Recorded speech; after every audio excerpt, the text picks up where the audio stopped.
Perkenalkan, nama saya Risa Nurfilasanti. Di sini saya mewakili kelompok saya yang beranggotakan saya dan juga Ika Ini Farida yang akan mempresentasikan tentang toleransi terhadap agama yang berbeda.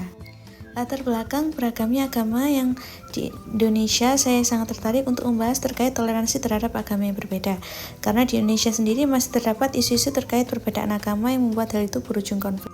Poin pembahasan terdiri dari yang pertama, agama di Indonesia, 2, kebebasan beragama, yang ketiga, toleransi, keempat, konflik yang pernah ada, kelima, pluralisme. Agama di Indonesia.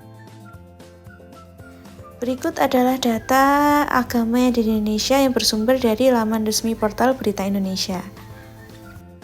Masuk ke pembahasan kebebasan beragama. Kebebasan beragama berdasarkan pasal 29 ayat 2 UUD 1945 disebutkan bahwa negara menjamin kemerdekaan tiap-tiap penduduk untuk memeluk agamanya masing-masing. Dari dasar ini kita sudah bisa tahu bahwasanya founding father kita semua sejak awal mendirikan negara ini sudah memberikan hak kepada semua penduduk untuk bisa bebas memeluk agamanya dan beribadah sesuai dengan kepercayaan masing-masing. Jadi seharusnya secara aturan sudah sangat jelas bahwa penduduk Indonesia secara harfiah sudah merdeka untuk bisa memeluk agamanya sesuai kepercayaan masing-masing. Masuk ke dalam pembahasan toleransi. Toleransi dengan beragamnya agama di Indonesia bukanlah alasan untuk perpecahan, tetapi peluang untuk saling belajar dan menguatkan kebersamaan. Toleransi merupakan sikap saling menghargai dan menghormati perbedaan yang ada, baik antar individu maupun kelompok. Contoh toleransi antar umat beragama yaitu tidak mengganggu ibadah pemeluk agama lain, saling menghormati, bergaul dengan semua orang tanpa membedakan kepercayaan, tidak memaksakan, dan juga tidak memandang rendah agama lain. Konflik yang pernah ada. Yang pertama ada konflik Ambon terjadi pada 19 Januari 99. Yang terjadi di Ambon ini dipicu karena masalah sederhana. Permasalahan bermula saat dua pemuda muslim memalak kaum Nasrani. Dari kejadian itu, konflik menjadi semakin besar akibat isu negatif yang beredar. Kedua kelompok agama tersebut tersulut emosi sehingga saling menyerang dan menewaskan sebanyak 12 orang serta ratusan orang mengalami luka.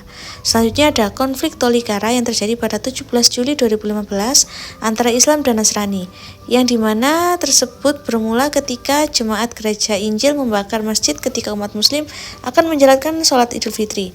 Akibatnya 2 orang tewas serta 96 rumah umat muslim hangus terbakar. Konflik dapat diselesaikan setelah pemerintah melakukan rekonsiliasi. Masuk ke pembahasan pluralisme. Pluralisme adalah paham yang mengakui keberagaman baik dalam agama, budaya, ilmu pengetahuan maupun media. Seperti halnya dilakukan Gus Dur menghapus larangan merayakan Imlek dengan menerbitkan keputusan Presiden nomor 6 tahun 2000 pada 17 Januari 2000. Selain itu, beragamnya agama, ras, budaya di Indonesia juga merupakan salah satu bentuk adanya pluralisme. Yang terpenting dari semua hal tersebut adalah pluralisme yang dikombinasikan dengan toleransi. Ini akan membuat kehidupan kita akan menjadi lebih tenang dan akan terhindar dari konflik. Kesimpulan, keragaman agama bukanlah alasan untuk perpecahan, tetapi peluang untuk saling belajar dan menguatkan kebersamaan.